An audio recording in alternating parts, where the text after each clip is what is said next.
beliau Dr. Adi, beliau spesialis penyakit kuku.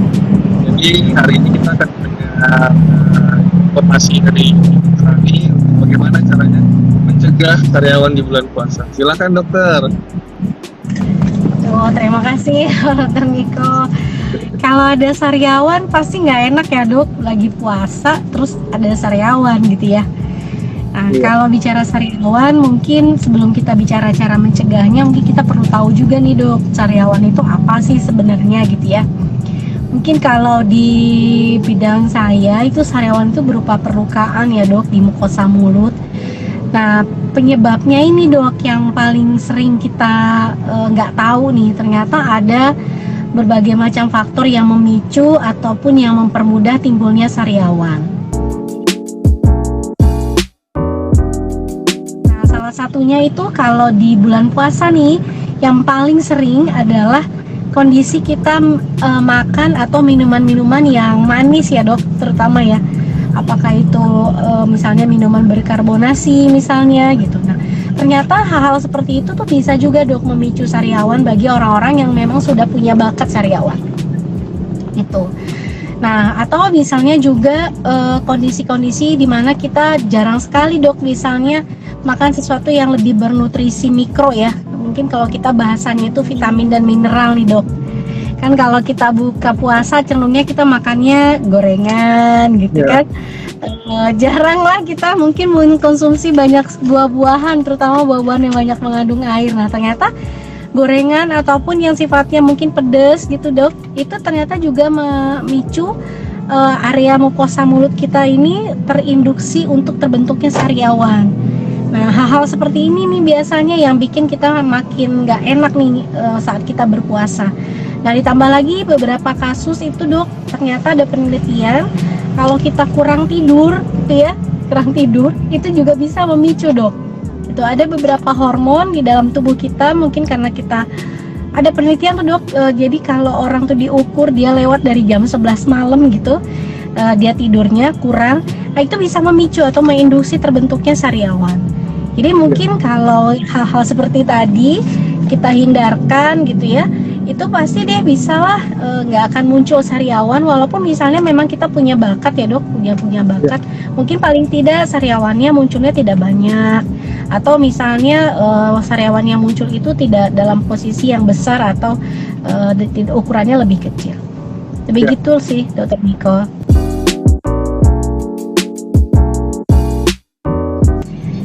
Ya, nah ini kalau gigi bolong dok, gigi bolong ini lebih cenderungnya bisa menyebabkan sariawan bila tepi gigi bolongnya itu cukup tajam. Jadi biasanya menginduksi atau iritasi kronis ya dok, karena gesekan yang terus menerus, akibatnya bisa memicu timbulnya sariawan. Biasanya ini faktor yang memicu untuk sariawannya dok, gigi bolong ini, karena biasanya tepi giginya nih kadang ada beberapa yang tajam atau tidak smooth ya, tidak halus gitu.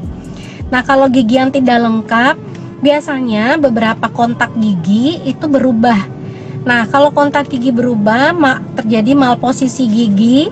Nah, kecenderungannya adalah posisi lidah tidak tepat di lengkung gigi dok. Jadi berubah nih lengkung giginya. Nah, ini yang sering kadang gampang tergigit misalnya gitu ya. Nah, ini yang bisa memudahkan kalau orang yang memang sudah punya bakat sariawan ya memicu sariawannya untuk muncul. Ya, betul sekali. Oral hygiene atau kebersihan mulut yang tidak baik itu bisa memicu ya dok.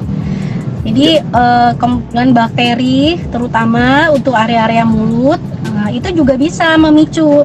Jadi biasanya kalau saya beberapa pasien yang sering banget sariawan itu biasanya fokus infeksi di dalam mulutnya kita eliminasi dok.